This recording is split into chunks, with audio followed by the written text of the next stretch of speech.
स्वागत है ब्रेक के बाद आप सभी का मंडी.com में। मंडी.com में अब वक्त है NCDX पाठशाला का।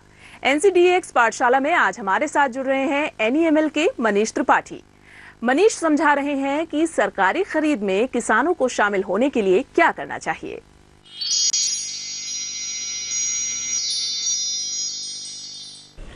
नमस्कार, NCDX पाठशाला में आपका स्वागत है। आज हम सरकारी खरीद पे बात करेंगे। जैसा कि आपको ज्ञात होगा कि विगत कई वर्षों से सरकार समर्थित मूल्य पे आपके उपज को खरीदती है। सरकार का ध्येय ये रहता है कि आपके उपज का सही मूल्य मिले और साथ में जो आपने उसमें मेहनत की उसका भी सही पैसे आपको मिले। लेकिन क्या होता है कि हमने देखा है कि छोटी छोटी बातों जिसको हम नज़रअंदाज करते हैं, जिसके कारण हमें बहुत परेशानी का सामना करना पड़ता है।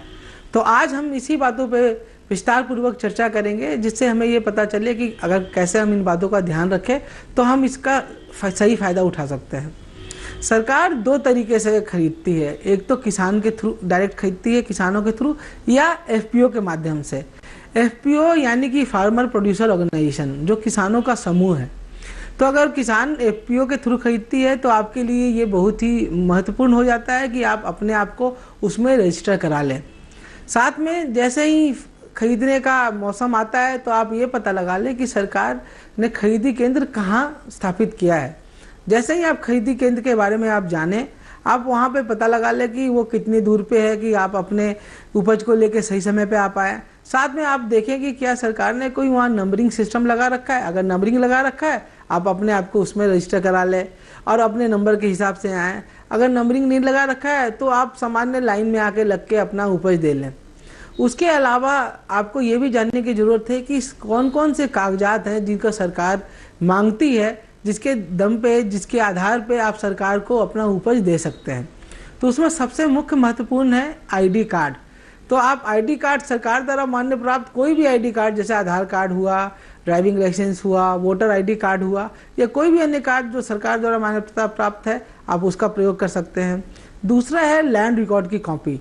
लैंड रिकॉर्ड की कॉपी में आपको ये भी करना पड़ेगा, ये देखना पड़ेगा कि क्या उसमें उपज के बारे में बताया गया है कि नहीं। तीसरा है आपका बैंक अकाउंट। बैंक अकाउंट में ये इसलिए ज़रूरी है कि सरकार ने यह निर्णय लिया है कि किसानों का जो भी पैसा है उनके खाते में डायरेक्ट ट्रांसफ़र होगा। तो वो ट्रांसफ़र या तो चेक के द्वारा होगा या डायरेक्ट ट्रांसफ़र होगा। अगर आप डायरेक्ट ट्रांसफ़र करवाना चाहते हैं तो आपको ये भी देखना पड़ेगा कि क्या आपका खाता निष्क्रिय तो नहीं पड़ा है। अगर वो निष्क्रिय पड़ा है तो आप उसमें कुछ पैसे डालें, कुछ पैसे निकालें, जिससे वो चालू हो सके। इसके अलावा आपने देखा होगा कि खरीदी केंद्र पे सरकार गुणवत्ता का मापदंड लगा के रखती है। अगर आपकी उपज उस मापदंड पे खरी उतरती है तभी वो सरकार उसको खरीद सकती है। तो आप उस मापदंड को नोट कर लें, लेके आए, अपने उपज से मिलान करें। अब जैसे कि आपके उपज में मान लिया मॉइस्चर कम है या मॉइस्चर ज़्यादा है तो आप उसको सुखा दें। अगर फॉरेन मटेरियल ज़्यादा है आप उसको साफ़ कर लें। यानी कि आप अपने उपज को साफ़ सफाई करके सुखा के इस तरह से तैयार कर लें कि वो मापदंड के साथ मिल जाए, और फिर आप अपने उपज को सरकारी केंद्र पे ले आए, उनको सरकार को दे और सरकार के इस कार्यक्रम में सम्मिलित हों। मंडी.com में फिलहाल इस हफ्ते इतना ही। अगले हफ्ते मैं फिर मिलूंगी खेती की किसी और समृद्ध कहानी के साथ, उपज के पक्के भाव और किसानों के काम की हर जरूरी खबर के साथ। नमस्कार। आपकी राय हमारे लिए बहुत महत्वपूर्ण है। आप हमारे टोल फ्री नंबर पर कॉल कर सकते हैं और अपनी राय दे सकते हैं।